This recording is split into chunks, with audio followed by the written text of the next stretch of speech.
kembali di Indonesia Bicara pemirsa. Kita masih tersambung melalui sambungan Zoom dengan Dr. Terry Camelia, seorang spesialis penyakit dalam dan juga pernafasan. Dokter, di segmen awal kami tadi sempat berbincang dengan penyintas dari COVID-19 yang memang sudah 2 minggu dinyatakan positif COVID-19, sempat isolasi mandiri, kemudian akhirnya isolasi di rumah sakit. Kenapa diisolasi di rumah sakit? Karena tiba-tiba muncul gejala di hari kedua. Nah, artinya ini kondisi yang juga mungkin bagi masyarakat tidak biasa begitu ya. Tiba-tiba muncul sesak nafas, kemudian hilang bau, tapi tidak menyeluruh begitu. Mungkin seperti itu ya dok ya, dengan kondisi gejala yang berbeda-beda begitu bagi masing-masing pasien. Ya. Apa yang mungkin bisa dilakukan dok jika memang tiba-tiba ada perubahan gejala begitu dari imunitas tubuh dan dari deteksi alat ukur suhu tubuh mungkin kondisi normal, kondisi sehat, 36 derajat. Apa yang bisa dilakukan oleh masyarakat dok untuk mengetahui? Ya, umumnya diketahui ketika ada perubahan abnormal dari tubuh kita sendiri. Jadi kalau deteksi suhu memang tidak selalu akurat ya. Tidak terlalu akurat ya dok ya? Tidak selalu akurat. Oke. Maka memang kalau kita melakukan monitor dengan suhu yang misalnya yang ditembakkan, memang kalau kita memasuki mal ataupun perkantoran, itu memang sensitivitasnya rendah. Ya, kembali lagi kita akan menyarankan untuk memeriksa suhu dengan termometer, ya termometer yang memang air raksa yang konvensional, ya. Memang termometer digital memang ada standar deviasinya, jadi kalau konvensional memang membutuhkan waktu yang lebih lama, kalau digital membutuhkan waktu yang cepat, mungkin karena praktis banyak sekali digunakan untuk yang digital ya. Jadi seperti itu. Tetapi intinya ketika kita mempunyai gejala dan tanda abnormal yang sebelumnya tidak ada, maka sebaiknya kita akan evaluasi termasuk menyingkirkan diagnosis COVID-19. Ya. Saat itu juga jangan takut untuk melapor karena kita harus mengatakan COVID itu adalah bukan aib. Ketika kita bisa hanya menyimpan dan bersembunyi karena kita khawatir stigma negatif di masyarakat, maka penularan COVID di masyarakat akan lebih beredar dan menyebar lebih Artinya luas. akan tetap terjadi begitu ya penularan ini sendiri. Betul. Dan akhirnya kasusnya nggak pernah selesai. Karena banyak sekali nanti orang tanpa gejala. Nah, ini disadari sekali dan kita harus menemukan orang tanpa gejala dan mengobatinya ya. Minimal dia sampai benar-benar tidak ada virus dan virusnya tidak aktif di dalam tubuh.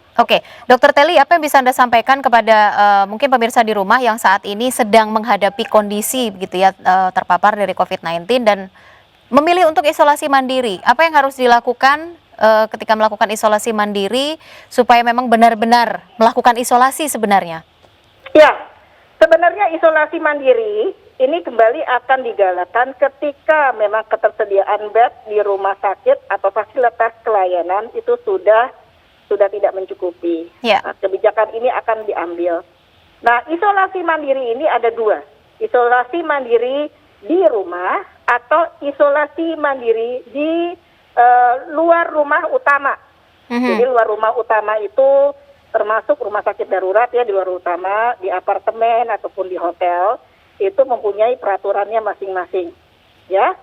Nah, untuk yang isolasi mandiri di rumah biasanya dilakukan ketika pasien mempunyai keterbatasan biaya dan mempunyai tanggung jawab yang besar. Contoh misalnya sebagai tulang punggung keluarga ataupun sebagai seksi repot di keluarga, misalnya seorang ibu ya, jadi masih mempunyai tanggung jawab.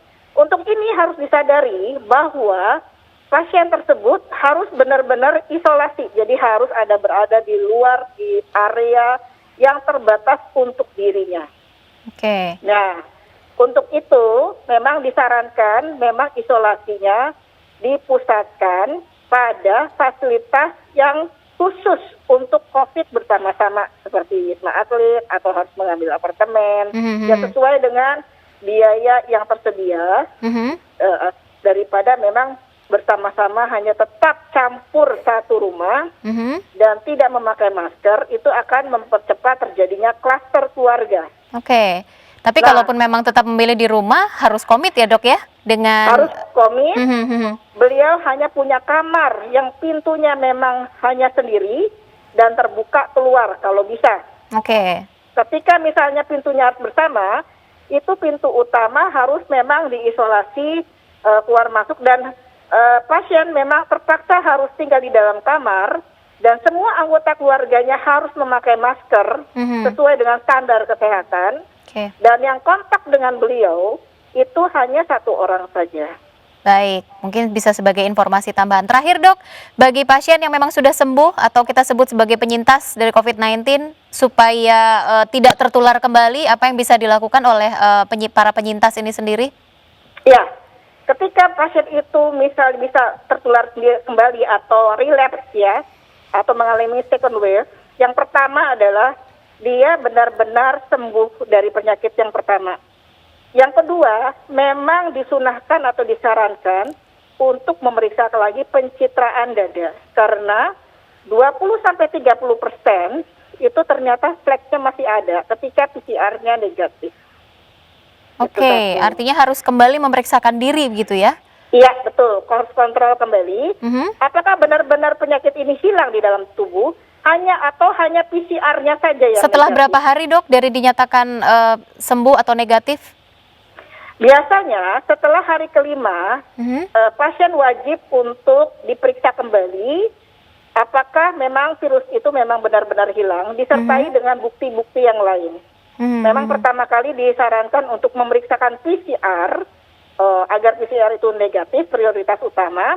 Tapi pemeriksaan lainnya seperti foto toraks disunahkan karena foto itu memang bisa terjadi fleknya masih ada, tetapi memang bukan syarat utama untuk dinyatakan keluar dari rumah sakit. Tapi kita memang berbasis PCR. Artinya kalau fleknya masih ada, kemungkinan sesak nafas atau sedikit susah bernafas masih mungkin nih dok ya terjadi ya? Masih mungkin. Setelah juga sudah terinfeksi, biasanya dalam jangka waktu 2 x 14 hari, kita tetap melakukan monitoring dan evaluasi terhadap pasien. Karena kadangkala gejala yang pertama itu hanya ringan, tapi setelah minggu kedua, itu malah pasien sesak walaupun PCR-nya negatif. Sesak ini terjadi karena terjadinya fibrosis paru. Jadi seperti pasien sindrom obstruksi pasca inflamasi, pasca infeksi yang seperti kita bisa dapatkan pada penyakit pasca inflamasi paru lainnya, akan terbentuk fibrosis, jadi kalsifikasi di paru, maka kadangkala kita dapatkan gejala sesak. Nah, untuk yang kedua, untuk yang mencegah relapse itu tidak hanya terjadi dari gejala yang pertama yang belum selesai, atau kita mendapatkan lagi reinfeksi di masyarakat. Tertular kembali begitu? Tertular kembali. Ketika terjadi reinfeksi di masyarakat, maka kita harus menyadari memang di masyarakat itu kita harus tetap pertama menjaga tetap memakai masker, tetap cuci tangan, dan tetap menjalankan protokol kesehatan. Baik. Ya, tidak berkerumun pada saat ini, sebisa mungkin kita tidak melakukan aktivitas di luar rumah. Dan kalaupun harus melakukan aktivitas di luar rumah, memang lebih baik sesuai dengan protokol standar kesehatan yang ditetapkan oleh pemerintah.